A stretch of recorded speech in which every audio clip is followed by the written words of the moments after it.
सबसे पहले बात कर लेंगे इस वक्त की ब्रेकिंग न्यूज की। बिहार के छपरा में आज सुबह आरजेडी और बीजेपी कार्यकर्ताओं के बीच झगड़े के बाद फायरिंग में एक शख्स की मौत हो गई है और मौत के बाद यहां पर कोहराम मच गया है। छपरा के भिखारी ठाकुर चौक पर शव के पहुंचने पर यहां पर हंगामा खड़ा हो गया है, जिसके बाद पुलिस ने वहां पर मौजूद भीड़ पर लाठीचार्ज भी कर दिया। पुलिस ने 2 दिनों के लिए इंटरनेट सेवा भी यहां पर बंद कर दी है। जानकारी मिल पा रही है कि पुलिस ने बीजेपी के 2 कार्यकर्ताओं को भी हिरासत में ले लिया। इस पूरे मामले में आरजेडी और बीजेपी समर्थकों के बीच गोलीबारी में 2 लोग घायल भी बताए जा रहे हैं। तो छपरा में जो फायरिंग हुई है उसमें एक की मौत की खबर आ रही है, 2 लोग घायल बताए जा रहे हैं। फिलहाल जानकारी मिल पा रही है कि इंटरनेट सेवाएं भी बंद कर दी गई हैं। तो छपरा की तस्वीरें आप देख रहे हैं, जबकि पुलिस की कोशिश ये थी कि किसी भी तरीके से इस हंगामा जो बरपा है उसे शांत किया जाए। गोलीबारी हुई है और ऐसे में आपको बताएं कि 2 लोगों को गिरफ्तार किया जा चुका है। लेकिन जिस तरीके से कल भिखारी ठाकुर चौक पर रोहिणी आचार्य पहुंची थी और उसके बाद ये पूरा हंगामा हुआ, इस हंगामे को काबू करने की कोशिश पुलिस की ओर से की जा रही है। छपरा में हुए बवाल पर सारण के डीएम ने क्या कुछ कहा है, ये भी सुनिए जरा। यहाँ पर जो है वो संध्या में एक कैंडिडेट के बूथ के अराउंड मतलब आने से के कारण जो है वो 2 पक्षों के बीच में थोड़ा सा तनाव का माहौल था।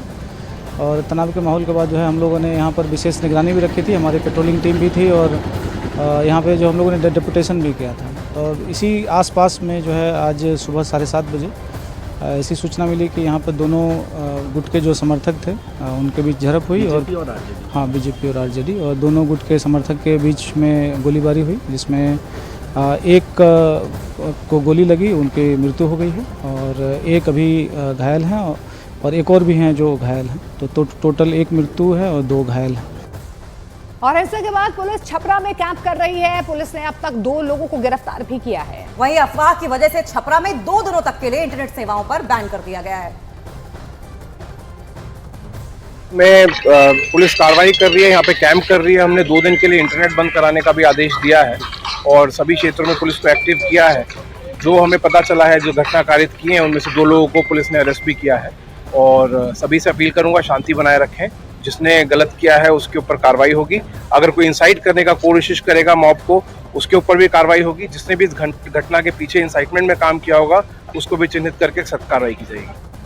और इससे पहले छपरा में कल मतदान के दौरान जमकर बवाल हुआ था। बोगस वोटिंग कराने के आरोप की शिकायत पर आरजेडी और बीजेपी समर्थक आपस में भिड़ गए थे। वहां पर जमकर पथराव शुरू हो गया था, बीच सड़क पर मारपीट होने लगी थी और बवाल और हंगामा आरजेडी उम्मीदवार और लालू यादव की बेटी रोहिणी आचार्य के सामने हुआ था। हालांकि बाद में काफी मशक्कत के बाद पुलिस वालों ने मामले को शांत कराया और कल हुए हंगामे का असर आज साफ तौर पर देखने को मिला, जिसमें छपरा में फायरिंग हुई है।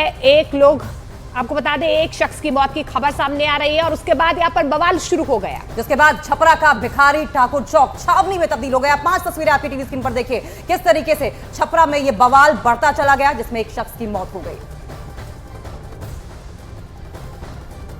बूथ नहीं छपाएगा, बूथ नहीं, आप जाइए, आप बूथ नहीं छपाएगा, आप जाइए, बूथ नहीं छपाएगा, आप जाइए। आप बूथ छपवाने के लिए आई हैं, आप बूथ छपवाने के लिए आई हैं, आप बूथ छपवाने के लिए आई हैं, आप बूथ छपवाने के लिए आई हैं। बूथ नहीं छपाएगा, बूथ नहीं छपाएगा, जिंदाबाद जिंदाबाद। बूथ नहीं छपाएगा, आप बूथ छपवाने के लिए आई हैं। टाइम ओवर हो गया, आप बूथ छपवाने के लिए आई हैं। ये मिला के 2 बार हो गया, 2 बार आ गया। बूथ छपवाने के लिए आई हैं।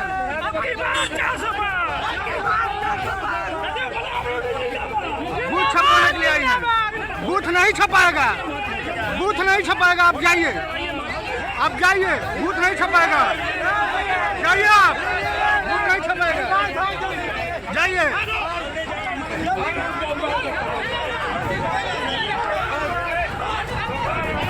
मर मर मर।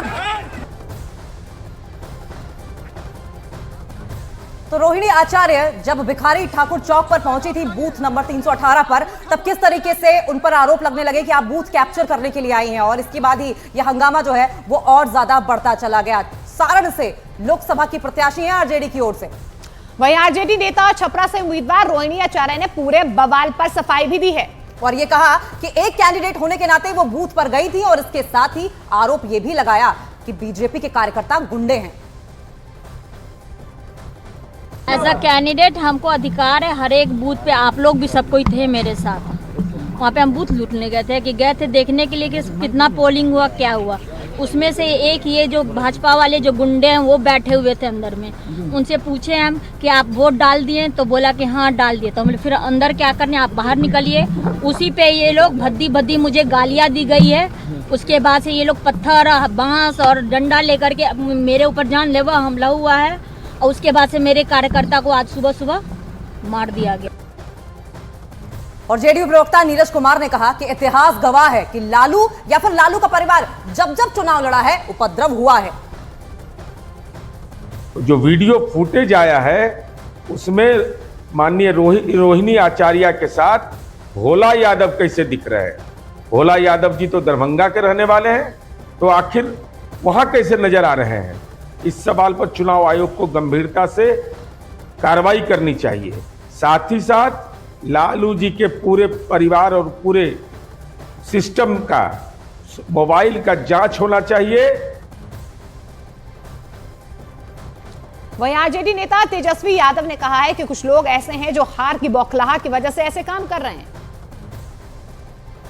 नहीं छपाएगा बूथ नहीं, आप जाइए, आप बूथ नहीं छपाएगा, आप जाइए, बूथ नहीं छपाएगा, आप जाइए। आप बूथ छपवाने के लिए आई हैं, आप बूथ छपवाने के लिए आई हैं। आप घटना हुई है, शायद सुनने में आ रहा 2 लोगों की गिरफ्तारी हुई है, 2 लोग फरार हैं। और प्रशासन के लोगों ने मुझको आश्वस्त किया है कि शाम तक जो बाकी के 2 लोग हैं उनको भी पकड़ लिया जाएगा। कुछ लोग हैं ऐसे जो हार की बौखलाहट से इस तरह का काम होता है, लेकिन चुनाव में इस तरह के लिए कोई जगह नहीं है। और प्रशासन को, लोगों को इस बात को देखना चाहिए। छपरा से सहयोगी संतोष गुप्ता का रुख कर लेंगे, हमारे साथ मौजूद है। संतोष, ये बताइए कि अभी सिचुएशन वहां पर कैसी है और आखिर ऐसी नौबत आई क्यों?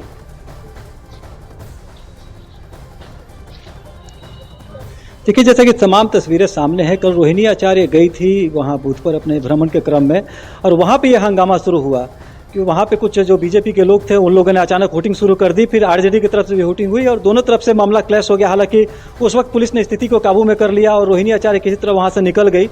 उनके जाने के बाद वहाँ काफ़ी पथराव हुआ था, स्थिति रात में शांत हो गई थी। आज सुबह दूसरी घटना हो गई, वहाँ कुछ लड़के आ रहे थे, उन्हें रोक करके ज़बरदस्ती मारपीट किया गया। उसके बाद फायरिंग की घटना हुई, इसमें एक व्यक्ति की मौत हो गई है।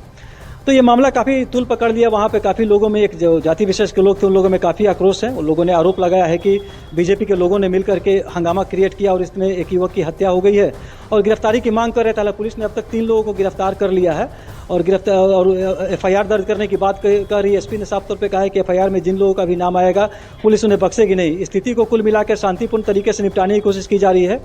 जो मृतक था उसे अभी पोस्टमार्टम करा के 100 को परिजनों को सौंप दिया गया है। जी संतोष, अभी आप बताइए कहां पर इंटरनेट सेवाएं फिलहाल बंद कर दी गई हैं, आगे की जांच का दायरा किस तरीके से बढ़ रहा है? देखिए, छपरा चुनावी रंजिश के बाद काफ़ी सेंसिटिव हो गया था। अफवाह न फैले, इसे देखते हुए डीएम ने पूरे सारण जिले में इंटरनेट सेवाओं को अगले 48 घंटे के लिए रोकने का निर्देश दिया है। तो ये पूरे जिले में ये लागू रहेगी, क्योंकि जिला जो है काफ़ी संवेदनशील है अभी चुनाव को लेकर के। जिस तरह से लगातार घटनाएं हो रही है चुनाव के बाद से, चुनावी हिंसा की अभी तक 4 बड़ी घटनाएं छपरा में सामने आ चुकी है। रात में भी करीमचक मोहल्ले में एक महिला को गोली मार दी गई थी, उसे भी चुनावी हिंसा से जोड़ के देखा जा रहा था। और आज सुबह फायरिंग में 3 लोग जख्मी हो गए, जिसमें 1 लोगों की मौत हो गई है और 2 लोग घायल है, जिसमें एक की हालत काफ़ी गंभीर बताई जा रही है। अभी भी उसको जीवन और मौत के बीच में वो आदमी जूझ रहा है। तो कहीं ना कहीं ये जो मामले बढ़ रहे थे, इसे देखते हुए डीएम ने अभी निर्णय लिया है और तमाम जो संवेदनशील जगह वहाँ पुलिस की फोर्स की तैनाती कर दी गई है। तमाम जिले की सीमाओं को सील कर दिया गया है और जो SP ने कहा है कि कोई भी ऐसा अफवाह फैलाने वाला शख्स होगा उसको चिन्हित करके उसके ऊपर कार्रवाई की जाएगी।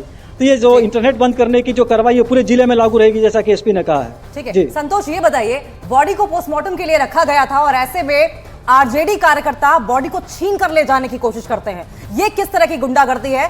आरजेडी की ओर से क्या किसी तरह की कोई सफाई इस हरकत पर दी गई है?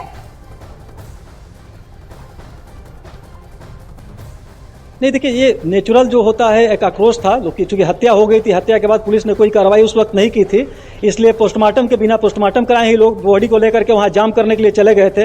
लेकिन जैसे ही एसपी ने कार्रवाई की जानकारी दी और बताया कि 3 लोगों को गिरफ्तार किया गया, जिसमें मुख्य आरोपी था उसका भी नाम शामिल था, तो लोग थोड़े शांत हुए जी। हैं। पूर्व मंत्री जितेंद्र राय भी गए वहां, भीड़ से वार्ता की और मामले को शांत कराया, फिर दोबारा पोस्टमार्टम के लिए बॉडी को लाया गया। शुक्रिया पोस्टमार्टम के बाद संतोष, फिलहाल इस तमाम जानकारी के लिए।